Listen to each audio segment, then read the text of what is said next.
Hello, welcome everyone. First things first, we got 1,000 subscribers this week. As a small hobby African violet grower, this is a huge first milestone for my channel, and I'm so grateful to everyone who subscribed. Thank you so much for your support. To celebrate this milestone, in this episode I will review for you an African violet of rare beauty called Louisiana Lullaby.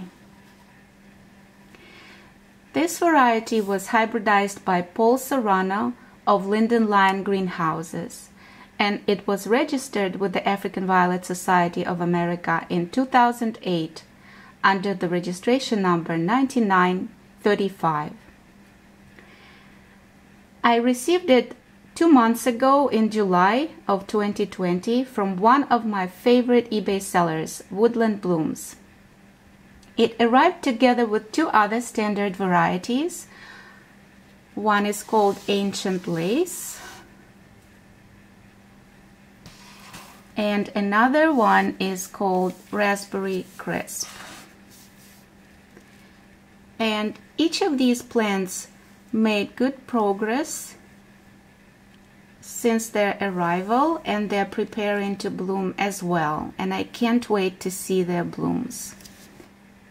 I've been experimenting with different sources of light for my African violet growing environment this year, and these 3 plants are growing 100% under natural light coming from the west facing window, and they're doing rather well.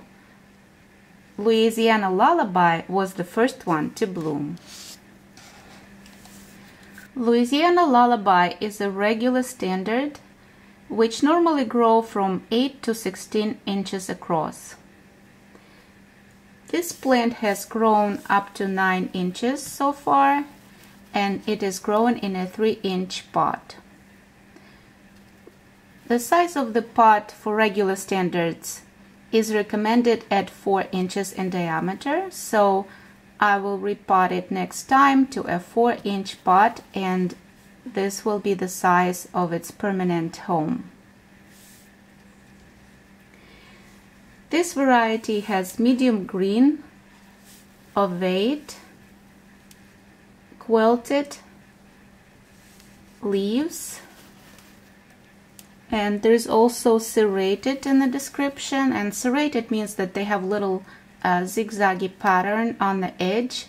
However, at this point it's not very pronounced, and I attribute it to the young age of this plant, so maybe in the future they will become more serrated. What makes this variety truly special is the shape and the color of its blooms. They are described as semi-double and double lavender large frilled stars with purple markings on top petals, lighter edge, and variable green edge on top petals.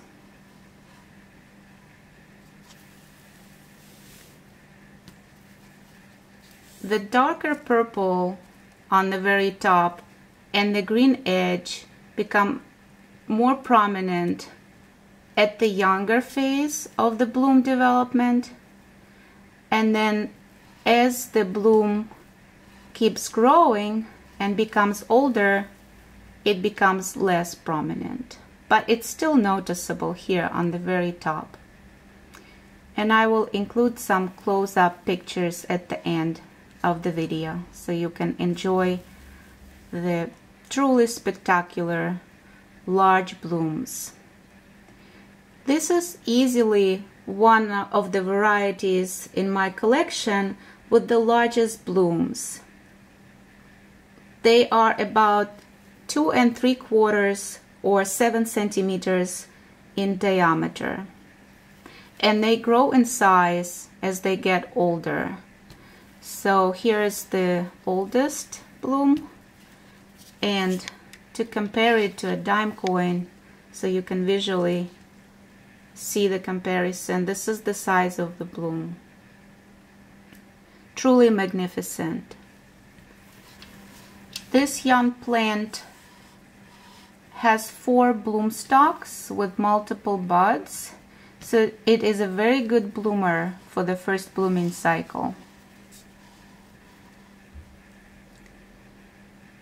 The temperature in my growing environment at this point is 75 degrees Fahrenheit, and I don't let it exceed 79 degrees Fahrenheit in the summer, and in the winter the lowest temperature setting in my environment is 65 degrees Fahrenheit, and the humidity is 50%.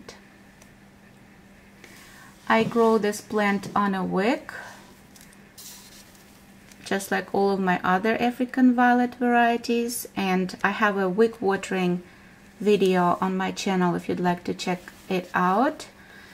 And as a fertilizer, I add to the regular tap water 2 different kinds of fertilizers, and I alternate them.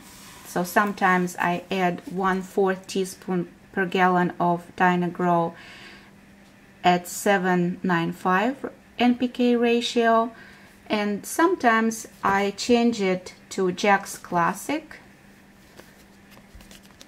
at 20-20-20 NPK ratio, and I add 1/8 teaspoon per gallon of Jack's Classic. So here it is again, Louisiana Lullaby by Paul Sorano of Lyndon Lyon Greenhouses. I hope you enjoyed it as much as I do. If you like African violet standards with large multi-dimensional blooms with combination of lavender, purple, white and green, this is a plant for you. Thank you all so very much for watching. Stay safe and be well. And if you'd like to stay tuned for my future videos, please subscribe.